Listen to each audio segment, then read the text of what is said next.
Welcome everyone. I'm excited to be here and to share some thoughts and ideas about money from John Gottman's book, 8 Dates. Also, to prepare ourselves to go on date number 4, where we'll be talking about the cost of love, work, and money. Before we get into our topic though, I want to put out a question to everyone. Besides being rich and famous and having a lot of money, what do all of these music artists have in common? Answer: all of them have either written or sang songs about love, money, or work. Some had all 3 themes in the same song. Other songs had no lyrics, they were instrumentals, but the song had either the words love, money, or work in the title. So, what is it about money that it's so easy to write songs about, perform before packed coliseums, but difficult for couples to talk about one-on-one? At times, money somehow seems to become an intrinsic extension of ourselves, and we get a gut reaction when the topic comes up. Last week we discussed sexual intimacy. Money falls into the same category as one of the 5 top issues in a marriage that causes conflict. Gottman even goes further to say from research that financial arguments were the best predictor of divorce. That's a sobering thought. But money does not have to be seen as a source of avoidance, contention, and conflict, but as a vehicle to communicate and connect. And that's what we want to do on our date, as with all of our dates. The most important goal of this date is to uncover and understand what money means, first of all to ourselves, and secondly to our spouse. Is it security, success, freedom, happiness? Keep in mind that each of us has a complex history that defines our beliefs about money and how we use it. We want to start the conversation of understanding how to talk about money together as a couple. Not just to have an understanding of money here, but more importantly, to understand our spouse and gain a deeper connection with them in the process. At a company I used to work at, 4 of us were responsible for the operations of the business. The owner told us, "I don't care about the courses of action that you guys decide in my absence. I'm more concerned about how decisions were made." If we pay attention to how we talk about money, it's a greater chance that decisions we make as a couple are going to be more sound, having more discernment, and one that is workable to both people. When we are able to listen actively and skillfully and connect on that level, money can then become a true asset in our marriage. Maintain that curiosity about your spouse. So, is money and work the cost of love? Keep that question on the back burners and we'll come back to it later on. So, how much is enough money? That's going to be different for everyone. We all have different levels of comfort as well as thresholds when something becomes a concern.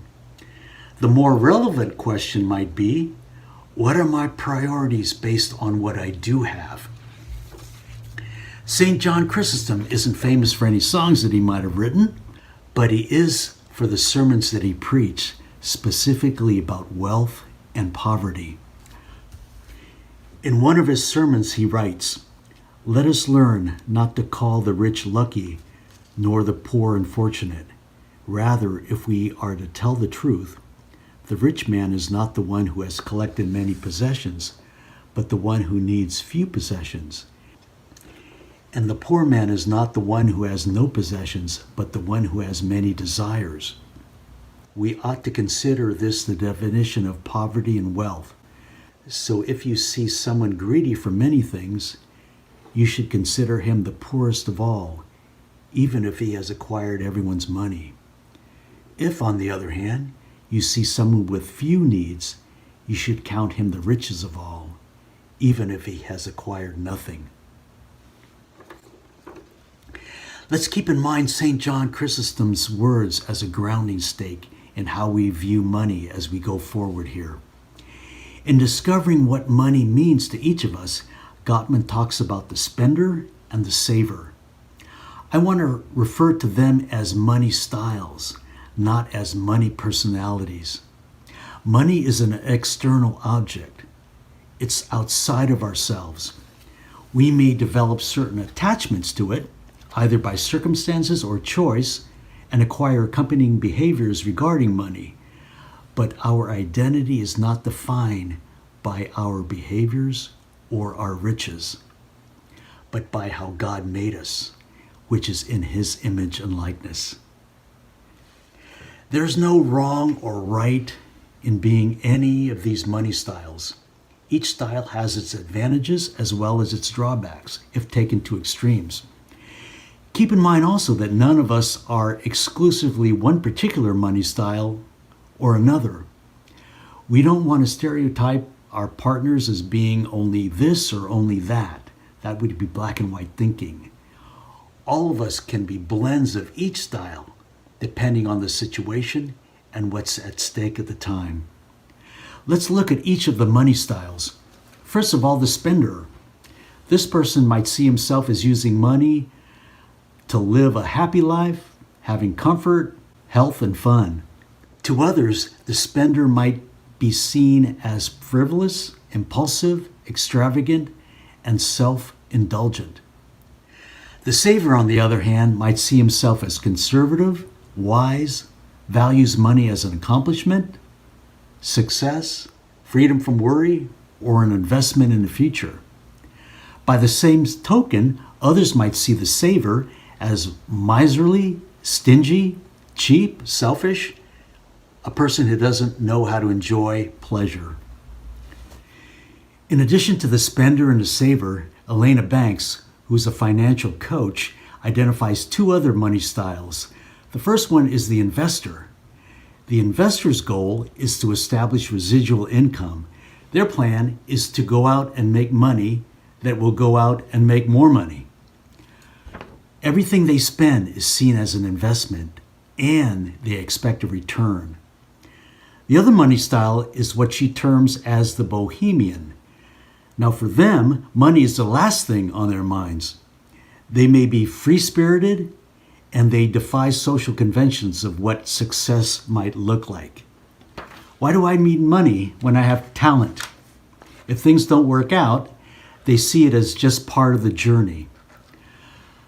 How many folks in the entertainment world that have made a lot of money, and all of a sudden we hear about them filing bankruptcy? With money comes a responsibility. Money is an object of value. Jesus himself, above all, spoke in parables about riches and how we should regard money. The story of Lazarus and the rich man.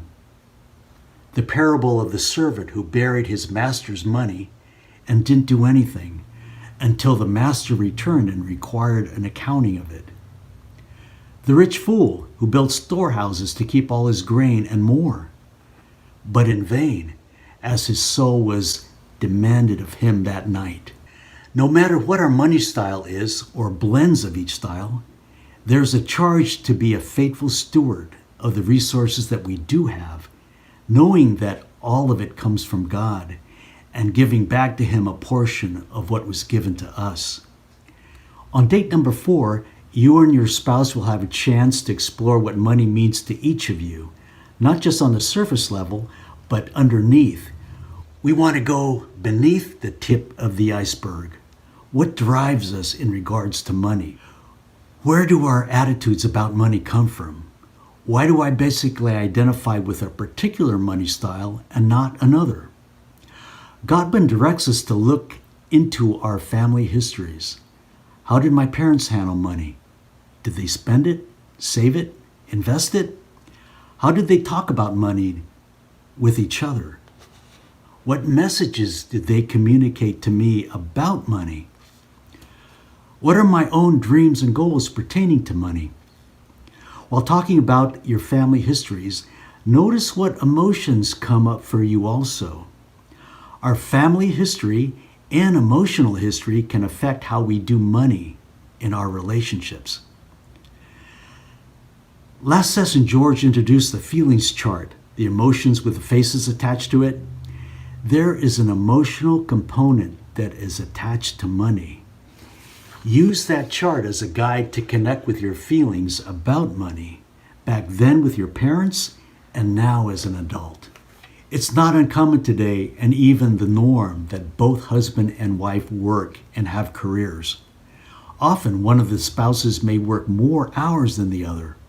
How would that play out in the household and in home life? If one spouse doesn't work at all but stays home with the kids, would that spouse end up doing most of the household chores?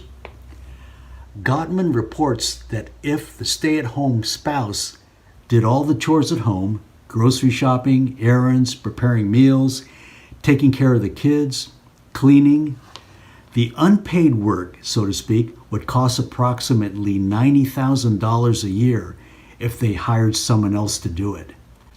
That's a lot of money and a lot of work. In 2007, Pew Research did a study and found that after faithfulness and a good sex life, sharing household chores was the most important element of a successful marriage. Couples fight more about the division of labor in the household than they do about their paying jobs outside of the home. Keep in mind also that our jobs and marriages fall into a larger context of life. Many of us also have additional priorities that compete with our time as a couple: social commitments, friends and relatives, community involvement, children, our personal health and fitness, recreational, personal growth, hobbies, church, and our spiritual life as well. Gottman shares the story of a young couple, the wife doing her medical residency and the husband supporting her in her work. They had limited or no time as a couple. She, being on call 24/7, eventually propelled their marriage into a crisis, and serious decisions had to be made. Both in tears, they decided that their marriage was the most important thing in their life and came up with a priority. First on their list was their health and spiritual well-being. Second was their marriage, then family. Third was work and money. How do we balance work, love, our home life with all the responsibilities with chores? What priorities outside of our marriage do we need to agree upon? What boundaries do we need to set in place to ensure that we can have and maintain connection with our spouse? The priorities will be different and unique for all of us. It's important to talk about the individual priorities that we value as well as our priorities as a couple. I want to revisit the question earlier that was posed in the beginning. Is work and money the cost of love? In 1 Corinthians 13, St. Paul wrote one of the most striking and beautiful descriptions. His words describe love: patience, kindness, not being envious or boastful, truthfulness. Love protects, honors, trusts, hopes, perseveres. These attributes would be themes for great songs that could be written. These words, when put into action, is what we give of ourselves to have and maintain love in our marriages. These are the currencies of connection, if you will. Money and work are important, and they certainly have their place. But these virtues are the true cost of love. This is what we pay, or rather, what we can give freely of ourselves. Invest in these virtues and make them part of your song and how you do life and in staying connected with your spouse. You're the only one who knows how to speak to my soul till the stars fall out of the sky and the rivers, they all run dry. Baby, you're my only one till the silver that runs through our hair swear to my days on this earth are done. You're the only one